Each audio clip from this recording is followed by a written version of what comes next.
میں بتاتا ہوں تم کتنے بڑے گنہگار ہو. تم نے کہا ہے نا کہ میں بہت بڑا گنہگار ہوں, تو اب تم نے اپنے آپ کو گنہگار پروف کرنا ہے. 90 لوگوں کے سامنے تم نے اپنے آپ کو گنہگار ثابت کرنا ہے.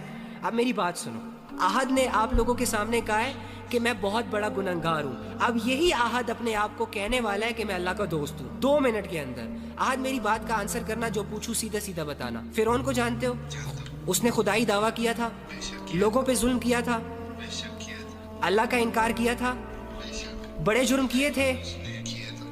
اوکے, اب مجھے ایک بات بتاؤ, یہ فرعون تمہارے پاس آ جائے ابھی, اور تمہیں اس کا پتہ ہو کہ یہ ظالم ہے, یہ جابر ہے, اس نے لوگوں کی زندگیوں کو تنگ کیا ہوا ہے, اس نے خدائی دعویٰ کر رکھا ہے, لیکن آپ کے پاس آ جائے اور آپ سے کہے احد مجھے ریئلائز ہو گیا یار کہ میں بہت بڑا گنہگار ہوں, مجھے ریئلائز ہو گیا یار احد کہ میں نے خدائی دعویٰ کر کے اچھا نہیں کیا, مجھے یہ ریئلائز ہو گیا احد کہ میں اللہ کی نافرمانی میں بہت آگے نکل گیا ہوں, احد میں تیرے رب کو ماننے کے لیے تیار ہوں, مجھے بتاؤ کہ کیا تمہارا رب مجھے معاف کرے گا؟ لیکن اس کی زندگی بڑی غفلتوں میں اور گناہوں میں گزری ہے.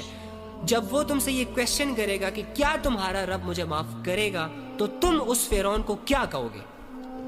بے شک معاف کرنے والا ہے. پھر بتاؤ تم اس فرعون کو کیا کہو گے؟ بے شک معاف کرنے والا ہے اللہ. اچھا, یعنی احد کو اتنا بلیو ہے اللہ کی رحمت پر اور اللہ کی محبت پر کہ فرعون جیسا بندہ بھی اگر اللہ سے معافی مانگ لے تو اللہ اسے معاف کر دیتا, لیکن احد اپنے آپ کو بہت بڑا گنہگار سمجھ رہا ہے, اپنے رب کی رحمت سے مایوس ہو گیا. نہیں بھائی, میں ہر روز آپ کی ویڈیو دیکھتا ہوں, آپ کی ویڈیو دیکھ کے مجھے باقی چھوڑو, علی بھائی کو گولی مارو یار, تم کیوں پوائنٹ سے ہٹ رہے ہو؟ شیطان تمہیں ڈسٹریکٹ کر رہا ہے, تمہیں سمجھ نہیں آ رہی. میری بات سنو, تم مجھے بتاؤ کہ تمہیں اللہ کی بات کا یقین ہے نا؟ اگر اللہ تمہارے پاس آئے یا تمہیں آواز دے دے اور تم سے یہ کہے کہ ہمارے گناہ معاف ہے, تب یقین کرو گے کہ نہیں کرو گے؟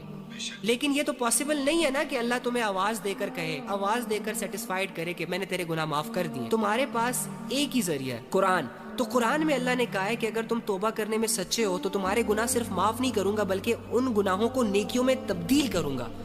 تو قرآن کس کی آواز ہے؟ قرآن کس کے الفاظ ہیں؟ اللہ کے ہی ہے نا. تو پھر میں ڈپریشن میں کیوں ہوں بھائی؟ تو پھر میرا اللہ سے تعلق اتنا کمزور کیوں ہے؟ مجھے اللہ کی باتوں پر یقین کیوں نہیں آ رہا؟ بس یہ رونا دھونا چھوڑو, اللہ تم سے راضی ہے میری جان, اللہ تم سے راضی ہے. اللہ کو تم موقع پرووائڈ نہیں کر سکتے کہ وہ تم سے ناراض ہو جائے, وہ بے نیاز ہے. تم اللہ کو نقصان نہیں پہنچا سکتے, نہ اللہ کا نقصان کر سکتے ہو.